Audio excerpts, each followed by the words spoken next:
Motif pembunuhan mantan Perdana Menteri Jepang Shinzo Abe mulai terkuak.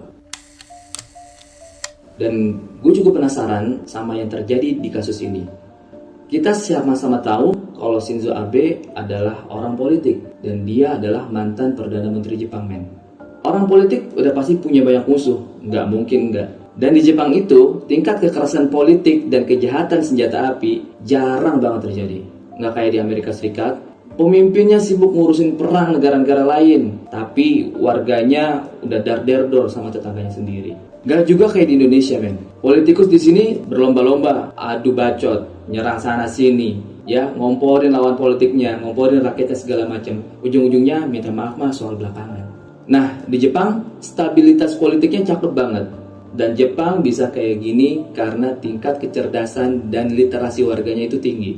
Intinya, apapun yang keluar dari mulut para politikus warga Jepang bisa menelaah dengan logikanya, men.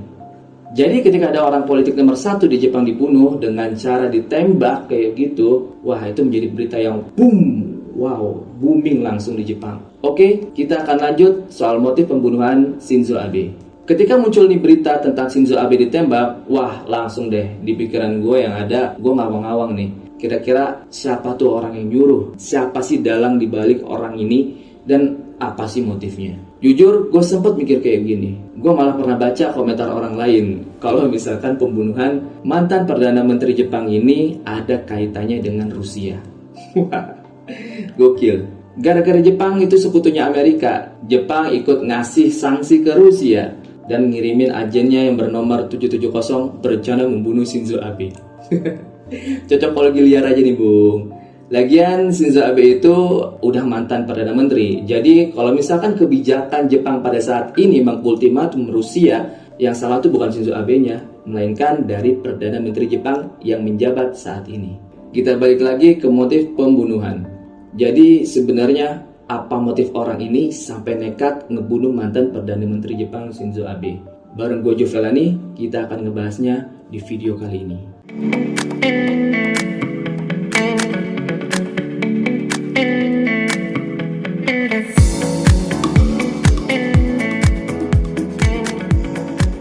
Buat yang belum tahu kejadiannya, gue jelasin dulu nih, singkat cerita. Tetsuya Yamagami, pria ini berumur 41 tahun dan dia berkewarganegaraan Jepang asli. Nah, Yamagami ini menembak mantan Perdana Menteri Jepang Shinzo Abe. Senjata pembunuhnya ternyata adalah senjata hasil rakitannya sendiri. Bentuknya mirip dengan shotgun. Pas ditembak, pelurunya nyebar kayak karakteristik peluru shotgun beneran, ya. Dan dia adalah mantan marinir Angkatan Laut Jepang. Makanya Yamagami ini bisa ngerakit senjata api. Yamagami terpantau kamera dan video saat berdiri di belakang Shinzo Abe dan para pejabat lainnya. Dia coba nyari jarak nih supaya bisa langsung eksekusi Shinzo Abe. Pada waktu kejadian itu, Shinzo Abe lagi pidato politik di prefektur Nara, dekat stasiun kota itu. Di Jepang sekarang ini emang lagi musimnya kampanye untuk pemilu. Jadi wajar banget kalau dugaan ada motif politik di balik pembunuhan ini. Oke, jadi itu kronologi singkatnya. Mencari tahu motif seseorang dalam ngelakuin suatu hal, sederhananya ya cari tahu dulu nih soal sosok di balik pelaku tersebut. Nah, Tetsuya Yamagami ini adalah anak kedua dari 3 bersaudara. Usut punya usut, Tetsuya Yamagami ini punya masa lalu yang cukup tragis, Pak. Yamagami ini lahir di keluarga yang berada. Ibunya dari keluarga yang udah kaya dan ayahnya lulusan universitas negeri terkenal, membangun perusahaan konstruksinya dan punya bisnis sendiri. Mereka hidup bahagia selamanya. Enggak, bukan itu ceritanya. Tapi soal keluarga Yamagami. Nah, ini benar-benar apa adanya nih. Kenapa masa lalu Yamagami bisa dibilang tragis? Jadi waktu itu Yamagami masih kecil, ayahnya ditemukan tewas bunuh diri. Gue gak nemu tulisan apapun atau artikel apapun yang ngejelasin kenapa dan gimana ayahnya bisa bunuh diri. Tapi kalau dugaan gue karena beban kerja, Pak. Tahu sendiri kan di Jepang banyak banget terkenal kasus bunuh diri karena beban kerja. Setelah ayahnya bunuh diri, Yamagami dan ibunya serta keluarganya pindah ke kota Nara. Perusahaan konstruksi sang ayah ini yang dia bangun dan selepas ayahnya pergi dipegang dan diambil alih oleh ibunya. Tapi si ibu ini hidup dalam trauma kematian sang suami. Di tengah kepedihan hidup, Ibu Yamagami ini mencari ketenangan batin dengan menjadi anggota gereja unifikasi. Waktu jadi anggota, Ibu Yamagami ini diketahui banyak banget berdonasi ke gereja unifikasi. Bagus dong, namanya juga beramal. Tapi ini yang menjadi cikal bakal dan masalah besar ke depannya. Gereja unifikasi ini adalah sekte keagamaan yang berkembang pesat di Jepang, Pak. Basic agamanya Kristen, tapi banyak ajaran yang berbeda dari Kristen itu sendiri. Berarti aliran sesat dong. Nanti gue jelasin. Sekarang kita lanjutin ke masa lalunya Yamagami. Pada tahun 2002, perusahaan keluarga Yamagami itu bangkrut. Dan 3 tahun setelah itu, kakak Yamagami ditemukan tewas bunuh diri.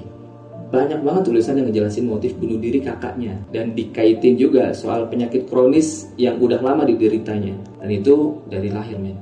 Menurut gue bisa juga karena faktor kebangkrutan. Namanya juga orang sakit, pasti butuh dana besar untuk berobat. Dan sedangkan perekonomian keluarga lagi turun-turunnya. Dari keterangan orang yang ikut ke pemakaman kakaknya, Yamagami ini nangis di depan makamnya. Dia bilang, kenapa lo harus mati? Kalau lo sadar sedikit lagi, kita bisa ngelewatin semua ini. Gila banget sih masa lalu keluarga ini.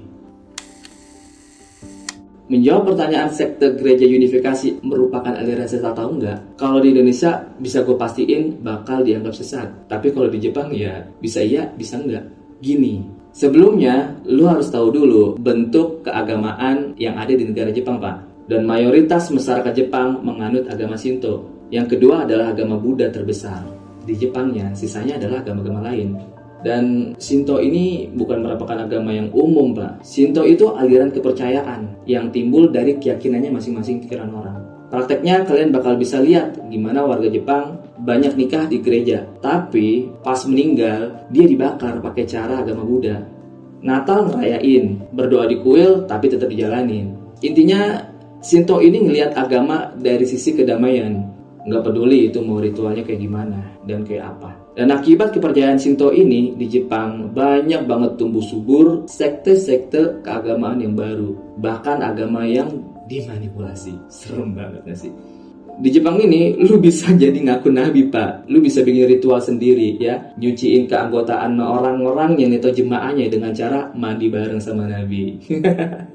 Bayangin tuh bisa mandi bareng. Enggak, gue bisa bercanda tuh. Lu juga bisa gabungin ritual keagamaan A dengan keagamaan B. Yang penting ritual sekte kalian gak ada unsur kriminal dan ngajarin yang namanya kasih sayang dan kedamaian. Makanya Pak, banyak banget aliran kepercayaan apapun bebas berkembang di Jepang. Bahkan ketika sekte kalian berkembang nih pesat, banyak pengikutnya, kalian bisa tuh daftarin sekte kalian di keagamaan resmi di Jepang. Sampai sini kalian paham ya bentuk keagamaan di Jepang itu seperti apa? Jadi sekte gereja unifikasi ini aliran sesat atau bukan? Maka jawabannya adalah nggak sesat, bro. Kalau lo di Jepang. Tapi kalau lo di Indonesia, gereja unifikasi ini udah gue pastiin bakalan sesat dan menyesatkan. Pemimpinnya pun bisa dipenjarakan, bro. Kenapa? Karena pemimpin mereka yang bernama Moon Sung Myun mengklaim kalau dirinya penerus Yesus. Orang ini tumbuh dan dibesarkan dari lingkungan gereja di negara Korea. Dia nggak cuma ngeklaim kalau dirinya itu sebagai penerus Yesus. Moon juga menilai kalau Yesus itu gagal mendamaikan dunia. Bagi yang bukan pengikutnya aja, kita udah bisa lihat ajarannya yang menyimpang. Dan pemimpin gereja tempat Moon itu dibesarkan menganggap kalau aliran Moon ini sesat. Akhirnya dia dikeluarin dari gereja. Tapi ketika dia di Jepang, ajaran ini malah tumbuh pesat, subur, banyak pengikutnya. Sampai bisa mengekspansi ke Amerika Serikat. Suburnya aliran Moon di Jepang ini balik lagi ke pembahasan soal Shinto yang udah gue terangin tadi sebelumnya. Ngebahas motif pembunuhan Shinzo Abe, kenapa gue sampai jauh-jauh ngebahas tentang sekte? Karena ini ada hubungannya tentang motif pembunuhan dari Shinzo Abe tersebut, Pak. Kalau gue nggak menjelasin secara detail gereja unifikasi ini apa, ntar lu kira ajarannya sama kayak Kristen di Indonesia lagi. Kenapa gue bahas gereja unifikasi? Ya karena ibunya Yamagami ini salah satu dari anggotanya, men.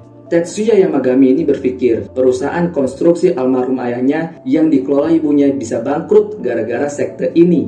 Dan ibu Yamagami banyak donasi duitnya ke gereja ini. Setelah bangkrut, keluarga Yamagami ini pun jatuh miskin. Dan 3 tahun kemudian kakak Yamagami ditemukan tewas bunuh diri. Dendam ini pun terus tumbuh. Yamagami simpen dalam hatinya selama bertahun-tahun. Sekte ini bikin ibu Yamagami kecuci otaknya. Dan bikin keluarga ini jatuh miskin, ditambah kakaknya bunuh diri. Dendam Tetsuma Yamagami ini harusnya ditunjukkan ke pemimpin sekte, tapi kenapa ke Shinzo Abe yang malah dibunuh? Jadi ceritanya, belum lama ini Shinzo Abe itu berpidato di acara Universal Peace Federation, disingkat dengan UPF. UPF ini organisasi dari Korea Selatan. Nah, UPF ini adalah salah satu cabang dari Gereja Unifikasi. Di acara ini, Shinzo Abe memberi penghormatan kepada Presiden UPF karena dedikasinya ikut menciptakan perdamaian di semenanjung Korea. Pas ngeliat video pidato Shinzo Abe di acara Gereja Unifikasi, dendam Yamagami otomatis tersalurkan. Shinzo Abe jadi target yang sesuai buat ngelepasin balas dendamnya. Setelah acara ini, Yamagami nyari tahu agenda Shinzo Abe selanjutnya. Kebetulan di Jepang lagi musim yang namanya kampanye, Pak. Udah pasti Shinzo Abe bakalan banyak tampil di ruang publik. Dan akhirnya Yamagami tuh nentuin kota Nara menjadi tempat rencana dia melakukan eksekusi. Tapi mesti digarisbawahi nih ya, Shinzo Abe dibunuh bukan cuma gara-gara dia tampil di UPF yang berafiliasi sama Gereja Unifikasi. Jauh sebelum Shinzo Abe berpidato di acara Gereja Unifikasi dan jauh sebelum menargetkan Shinzo Abe, Yamagami itu udah lama punya keyakinan kalau sekte Gereja Unifikasi dari Korea ini bisa masuk dan berkembang pesat di Jepang karena izin dari mantan Perdana Menteri Jepang sebelumnya. Dia adalah Nobusuke Kishi, nggak lain dan nggak bukan merupakan kakeknya Shinzo Abe. Nah, gimana tuh? Kok bisa begini kisahnya?